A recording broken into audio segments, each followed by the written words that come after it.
This is human breast tissue. A good general rule of thumb is that when you look at a breast tissue from the correct perspective, which is the way we're looking at it right now, you know that all of these little blue areas are lobules. There's a lobule, there's a lobule, there's a lobule, there's a lobule. You know that all of these areas which are basically pink, which are connective tissue, is called stroma. There's stroma, there's stroma, there's stroma.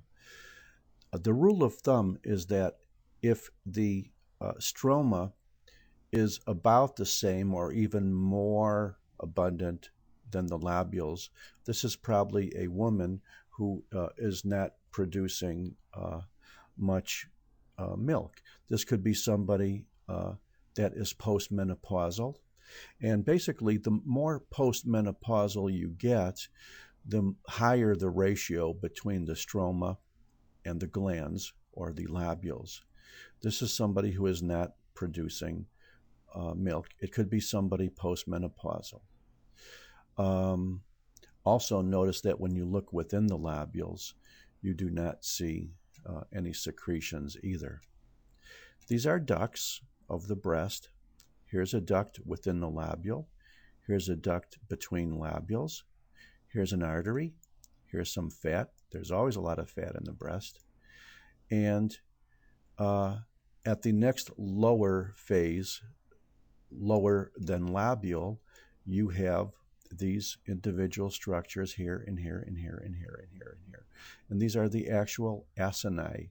Sometimes they're called alveoli, and each acinus is separated by a small amount of connective tissue from other acini as well.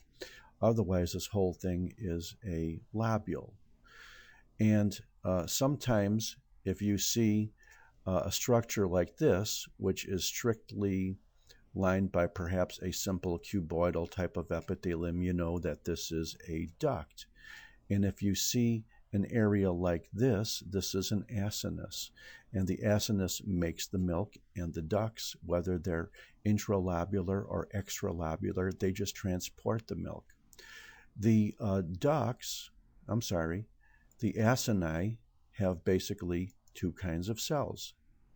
There are the actual epithelial cells, which are making the milk product, and then there will be little spindly cells, like here, maybe here, possibly here, possibly here, right at the periphery of the acinar groups, and these are the myoepithelial cells. The myoepithelial cells contract, and they assist the epithelial cells to express the milk product through these ducts, first intralobular, and then ultimately into larger ducts, which are between the lobules, like perhaps here. We'll find one quickly, I hope.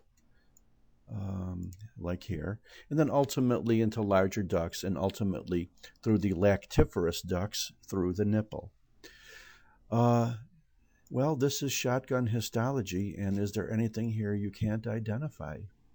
You can identify lobules, you can identify small acini, you could identify ducts, you could identify bigger ducts, you could identify connective tissue called stroma, chiefly fibroblasts and collagen. You could identify fat. You could identify large arteries. You could identify veins or perhaps lymphatics. And I really don't think there is anything on here that I can click on a random field that you can't identify.